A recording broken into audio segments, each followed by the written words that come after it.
June 22nd, 2021, 3:48 p.m. The Belgian news site hln.be publishes online. Cryptocurrency VITAE appears to be a scam.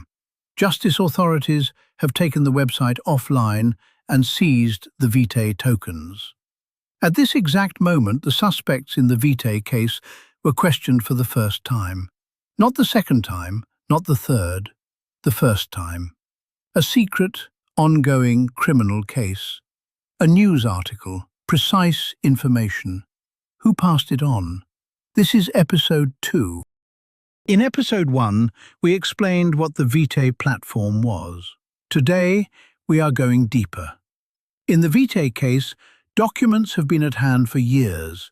Court records, judicial rulings, press releases, we have read them. What we have found is not speculative, it is documented. And it has 3 dimensions.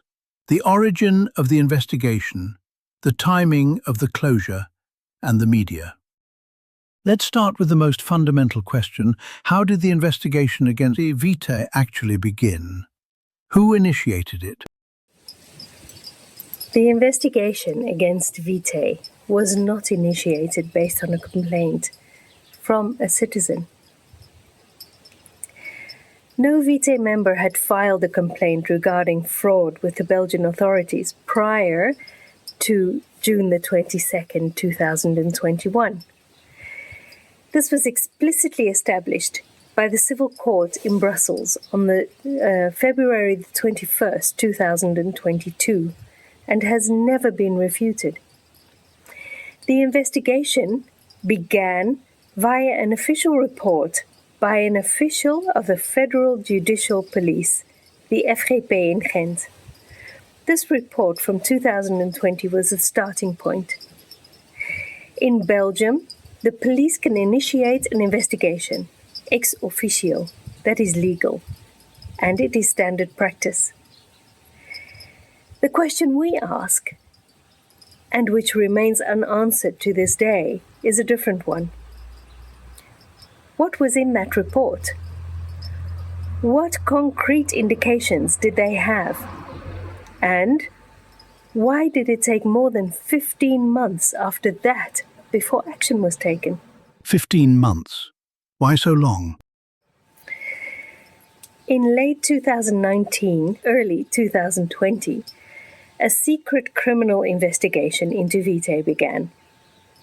At that time, the platform had approximately 20,000 members. More than 15 months elapsed between the start of the investigation and its conclusion on June the 22nd, 2021. During that period, the platform grew to more than 220,000 members in over 100 countries. That means 200,000 people joined the platform, of which the Belgian justice system suspected it was potentially criminal. Throughout this entire period, there was no warning to the FSMA, the Belgian financial regulator. No notification to other authorities. No public information. Nothing. On February the 21st, 2022, lawyer Hans van der Wel concluded, before the Civil Court in Brussels, the following. The lawyer for the Belgian state has not provided a substantive answer to this argument. The link. A civil servant and his brother. On June the 30th, 2021, 8 days after the VITAE platform was taken offline, the following text appeared on the website of a Belgian law firm. We are assisting the victims of the VITAE fraud. At the time of that publication, the VITAE investigation was still a secret, ongoing criminal case.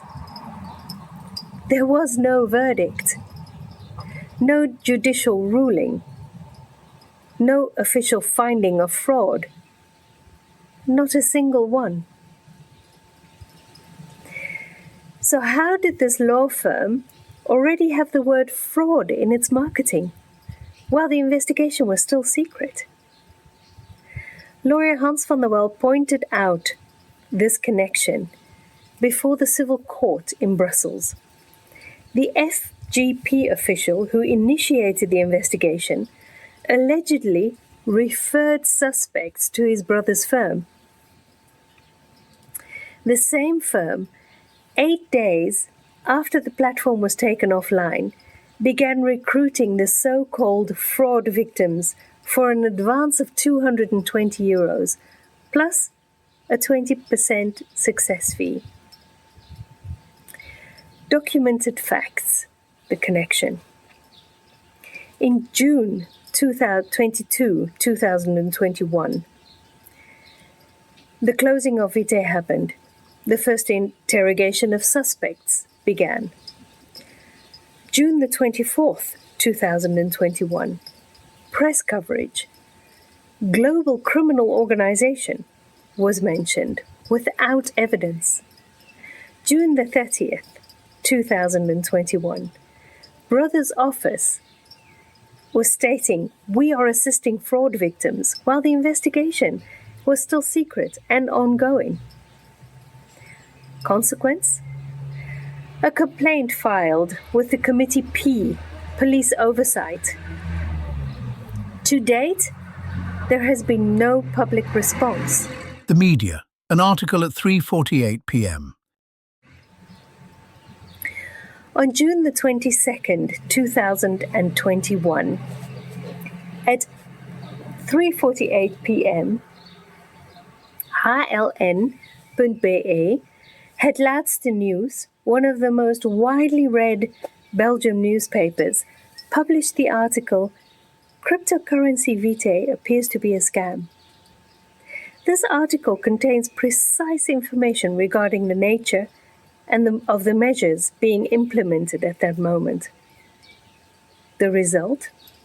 Well, the word fraud was set. It appeared in one of the largest Belgian newspapers, and from this moment on, this label dominated the public debate regarding VITAE. The lawyer for the Belgian state answered in court. It has in no way been demonstrated that what journalists are writing is information originating from the investigating judge. There was no denial, there was no explanation, just not demonstrated. And the media themselves? Have they independently verified the claims? In a review done by wearevitae.org, this is described as parrot work. Not a single journalist has independently checked the accusations. Everyone simply repeated the press release. Following a formal complaint regarding a second disputed article, however, the Council for Journalism, the RVDJ, ruled in favor of wearevitae.org. The reporting by HLN.be did not meet the journalistic standards. An independent judgment, not by the VITAE members, but by an official press ethics body. The dilemma, no way out for the Belgian state. Lawyer Hans van der Wel speaks of an impossible dilemma the Belgian state is in. It works as follows. Hypothesis 1. If VITAE was fraudulent, then the Belgian authorities watched for more than a year as more and more people joined the system they already considered criminal.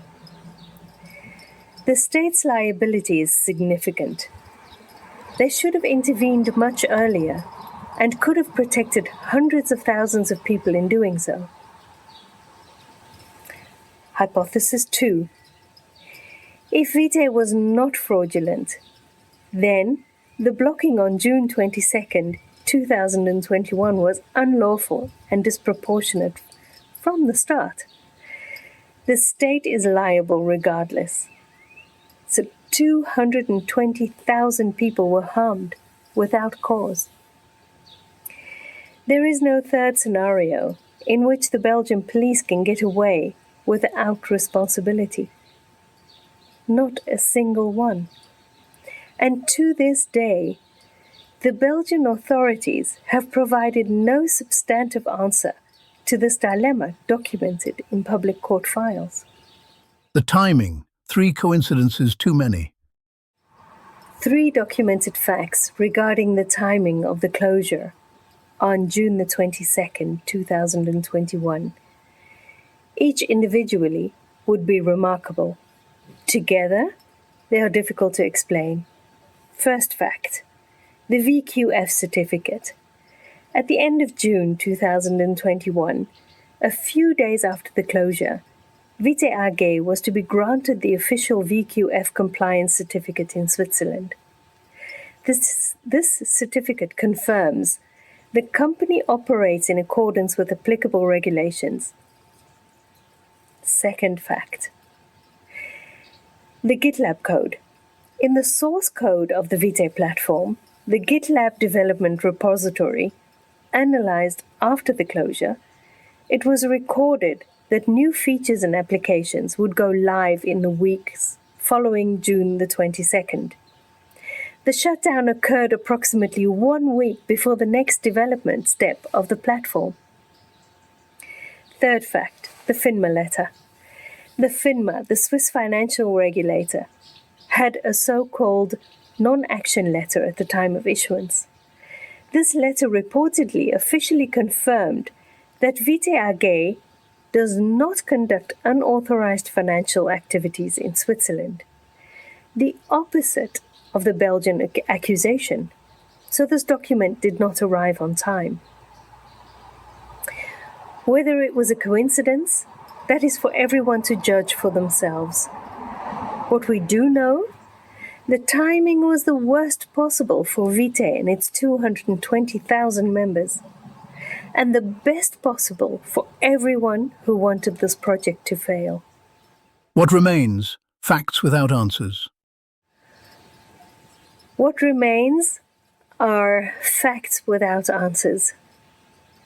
First, the investigation was not initiated by complaints from citizens, but by a single police officer.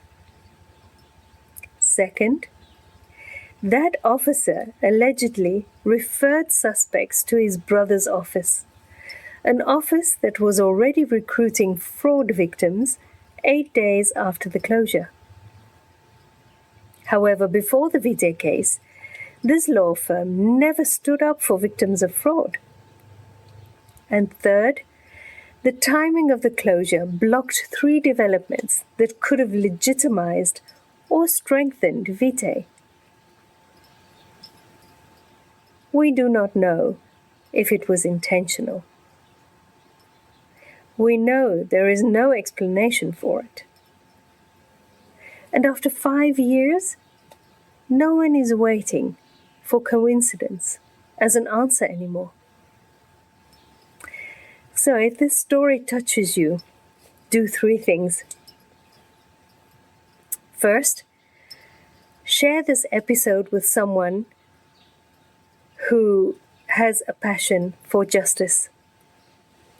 Second, visit our wearevitae.org website. Every document, every court record, and every official statement can be found there. And third, if you want to support us, then as of June the 22nd, 2026, it can be done simply, directly, and from anywhere in the world. Every document, every court record, every official statement is public. Read them and support the case at wearevitae.org. If it was fraud, they watched for 15 months. If it wasn't fraud, the blocking was unjust. To this day, no answer.